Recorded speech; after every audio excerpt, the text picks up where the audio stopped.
সম্মেলন আপনারা জানেন জাপানে প্রধান উপদেষ্টা অবস্থান করছেন এবং জাপানে গিয়ে সেখানে গণমাধ্যমের সামনে একটি বক্তব্য দিয়েছেন যে একটি রাজনৈতিক দল ব্যতীত কেউই ডিসেম্বরের মধ্যে নির্বাচন চায় না।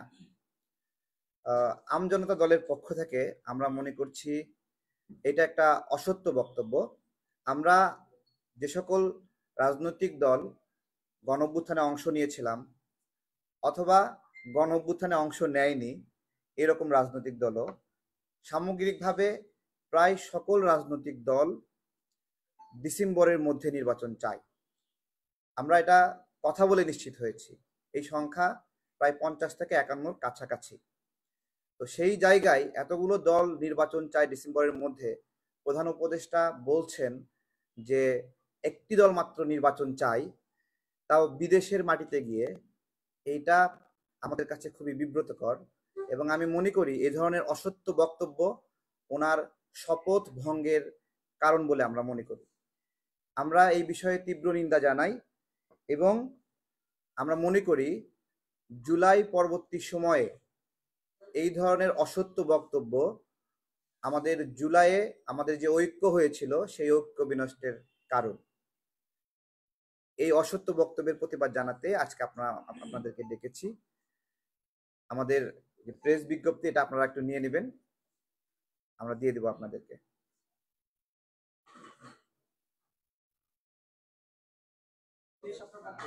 জি, বিষয়টা হচ্ছে আপনি যদি এটা বলেন, ডক্টর ইউনূস তো প্রধান উপদেষ্টা, একটা রাষ্ট্রের মানে চিফ এক্সিকিউটিভ প্রধান নির্বাহী কর্তা, উনি যখন বলেন একটা দল নির্বাচন চায় না, তার মানে উনি বলতেছেন যে বাকি দলগুলো নির্বাচন চাচ্ছে না, এই মুহূর্তে তারা নির্বাচন দিবে না।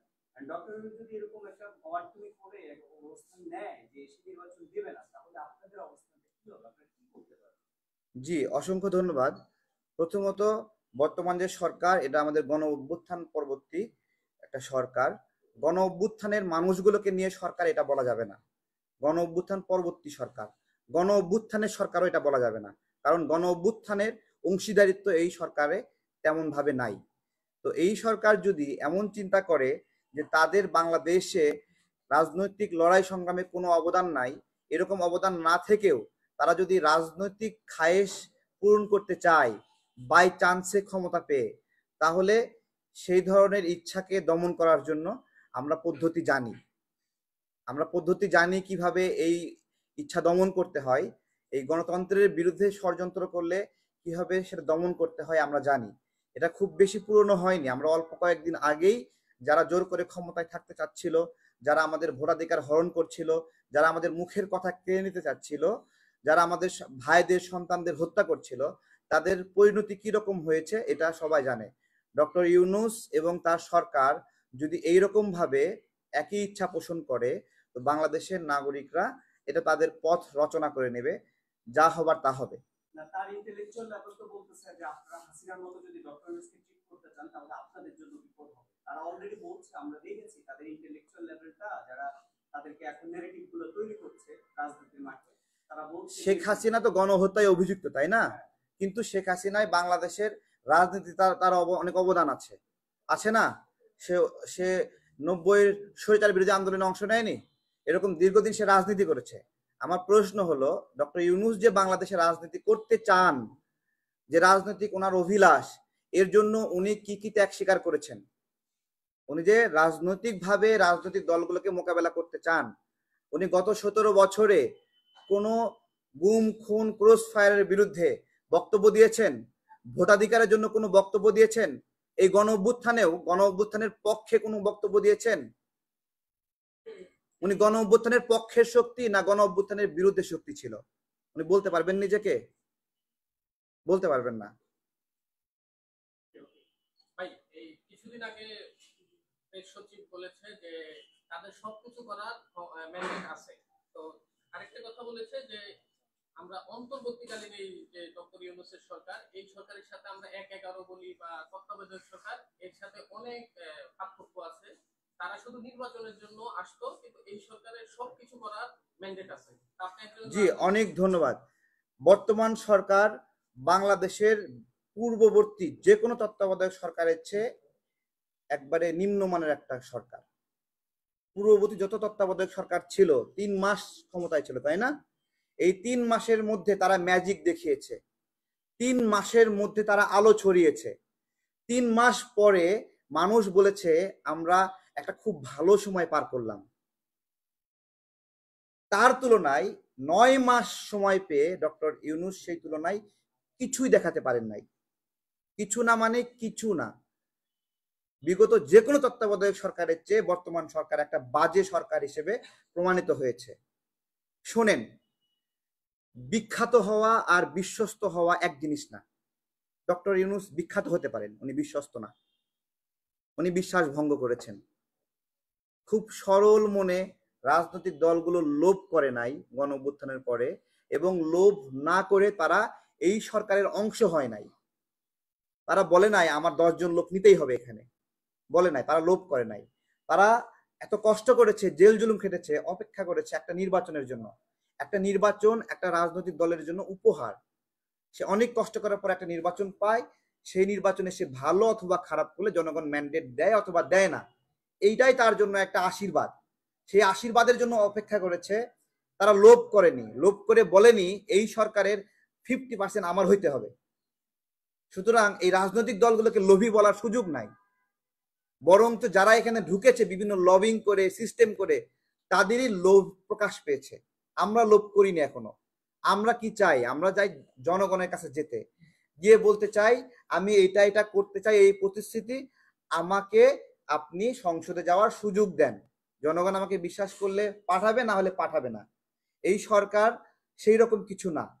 তারা হতে পারে অনেক জনপ্রিয়, একজন আমেরিকায় থাকে, একজন অস্ট্রেলিয়ায় থাকে, একজন নোবেল পুরস্কার পেয়েছে, তো এগুলো আন্তর্জাতিক পরিমণ্ডলে তাদের অনেক থাকতে পারে, অনেক পরিচিতি থাকতে পারে, কিন্তু বাংলাদেশের পরিমণ্ডলে তাদের অবদান 000, বিগ জিরো। ডক্টর ইউনূস বলে না 30, আমিও বলি ডক্টর ইউনূসের অবদান বাংলাদেশে 30, কোনো অবদান নাই এখানে তার। সরকার নির্বাচন দিতেই চাচ্ছে না, এমন কোন আশঙ্কা কি আপনারা করছেন? বিএনপি তরফ থেকে ইতিমধ্যে বলা হয়েছে ডক্টর ইউনূসের সাথে 5ই আগস্টের গণঅভ্যুত্থানের আগে এমন একটি বক্তব্য উঠে এসেছে যে তার সাথে আসলে যোগাযোগ হয়েছে, যারা নেতৃত্ব দিচ্ছিলেন। আপনি বলছিলেন তার কোনো অবদান নেই, আসলে কি তার সাথে কোনো যোগাযোগ হয়েছে? কোনো অবদান নাই। গণঅভ্যুত্থানের মধ্যে আমরা জিজ্ঞাসা করেছি স্যার আপনি আমাদের পক্ষে বক্তব্য দেন, কোনো অবদান নাই। বরঞ্চ যখন শেখ হাসিনা সরকার এখানে ছিল তখন কিছু গোয়েন্দা সংস্থার প্রেসক্রিপশনও ছিল এরকম, প্রধান উপদেষ্টা ডক্টর ইউনূসকে প্রধান উপদেষ্টা করা হবে, অমুক অমুককে উপদেষ্টা করা হবে। ওই যে আপনারা মাসুদ করিম, এনায়েত করিমের আপনার ষড়যন্ত্রের কথা আপনারা জানেন না? হ্যাঁ, ডক্টর ইউনূস বাই চান্সে সেই ষড়যন্ত্রের অংশ, কোনো গণ অভ্যুত্থানের অংশ না, যে সিস্টেমে একটা পরিবর্তন আসলে চুপ করে ঢুকে পড়বেন, এরকম একটা বিষয়। এখানে তার কোনো কোনো অবদান নাই, উনি দেখাতে পারবেন না। আমাদের দেশের জন্য ওনার একটা চুল ছেঁড়া গেছে, দেখাতে পারবেন না, ঠিক আছে? ওনার কোনো অবদান নাই। সরকার কি আসলে নির্বাচন দিতে চাচ্ছে না এমন কিছু আশঙ্কা? জি, আমি আপনাদেরকে স্মরণ করি, আমরা যখন গণ অভ্যুত্থান পরবর্তী ডক্টর ইউনূসের সাথে দেখা করেছিলাম, তখন আমরা ওনাকে জিজ্ঞাসা করেছিলাম যে স্যার নির্বাচন কবে কবে হতে পারে। ওনার একটাই কথা ছিল, একটা নির্বাচনের জন্য গণ অভ্যুত্থান হয়নি, ঠিক আছে? একটা নির্বাচনের জন্য গণ অভ্যুত্থান হয়নি। তাহলে আমরা তো কোনো পুলিশ সুপারকে সরানোর আন্দোলন করি নাই, আমরা তো কোনো জেলা প্রশাসককে সরানোর আন্দোলন করি নাই, করছি নাকি? কোনো বিচারককে সরানোর আন্দোলন করছি? আমরা কাকে সরানোর আন্দোলন করছি? রাষ্ট্রের প্রধানকে, একটা রাজনৈতিক প্রক্রিয়াকে সরানোর আন্দোলন করছি নাকি?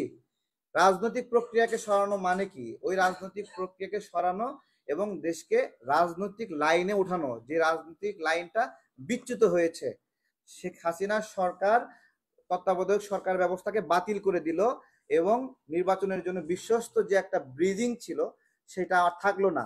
আমরা ওইটা ফিরিয়ে আনার জন্য একটা লড়াই করেছি, কিন্তু উনি বলছে একটা নির্বাচনের জন্য তো উনি এখানে দায়িত্বে আসেন নাই, তাই না? আমি আজকে আপনাকে বলি, আপনি একজন গণমাধ্যমে সার্ভিস করছেন, আপনাকে যদি মাত্র 6 ঘন্টার জন্য একটা জেলা প্রশাসক করা হয় আপনার জেলার, আপনি আপনার জেলার দীর্ঘ 10 বছর ধরে যা যা সমস্যা দেখেছেন সেগুলো এক চুরিতে সমাধান করতেন না 6 ঘন্টার মধ্যে? হ্যাঁ, 5টা আদেশ দিতেন, 4টা ব্যবস্থা নিতেন, 4 জায়গায় দৌড়াইয়ে গেতেন, যা যা সময় আছে করতেন, ঠিক আছে? ডক্টর ইউনূস বাংলাদেশকে নিয়ে এরকম কোনো কার্যক্রমই গত 9 মাসে করেন নাই। ওনার ওনার কোনো প্রায়োরিটি লিস্টই নাই, কি কি আগে করা উচিত, কি কি পরে করা উচিত, কোনো লিস্ট নাই। এবং কোন কাজ কত দিনের মধ্যে করা উচিত, কোনো লিস্ট নাই। একটা লামসাম ভাবে গড়াগড়ি খাচ্ছে, ধুকতে ধুকতে একটা নড়ি যাচ্ছে, মানে ধুকতে ধুকতে যাচ্ছে গড়ি, এরকম একটা অবস্থা। এই হ্যাঁ। সরকারের অধীনে আদৌ কি কোনো ভালো নির্বাচন হওয়া সম্ভব? প্রথমত আপনার ভালো নির্বাচন হওয়ার জন্য একটা শক্তিশালী নির্বাচন কমিশন দরকার। ঠিক আছে, এই যে নির্বাচন কমিশন, এই নির্বাচন কমিশন প্রস্তাব করেছিল কে জানেন?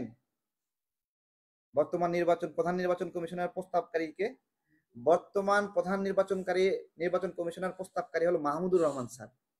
আপনারা কি জানেন এই খবর জানেন? আচ্ছা, আমরা মাহমুদুর রহমান স্যারের কাছে গেলাম, স্যার আপনি তো ভালো বোঝেন, আমাদেরকে তো সুপারিশ করতে বলেছে প্রধান নির্বাচন কমিশন কে হওয়া উচিত, তাই না? কাকে দিব? তখন মাহমুদুর রহমান স্যার বর্তমান প্রধান নির্বাচন কমিশনারের নাম বললেন। এবং আমরা অন্যান্য রাজনৈতিক দলগুলোকে বললাম, মাহমুদুর রহমান স্যার মনে করে অমুক ব্যক্তি প্রধান নির্বাচন কমিশনার হলে ভালো হবে। তখন ওনার এই প্রস্তাবের প্রেক্ষিতে আমরা সবাই মিলে ওনার নামটা দিলাম। শুধু কি একজনের নামই বলা হয়েছিল? উনি একজনের নাম বলেছেন এবং আমরা বাকি আরো 4 জনের নাম দিয়েছি, বাকিগুলোর নাম আমাদের মতো করে দিয়েছি। ঠিক আছে, সুতরাং প্রধান নির্বাচন কমিশনার মনে রাখতে হবে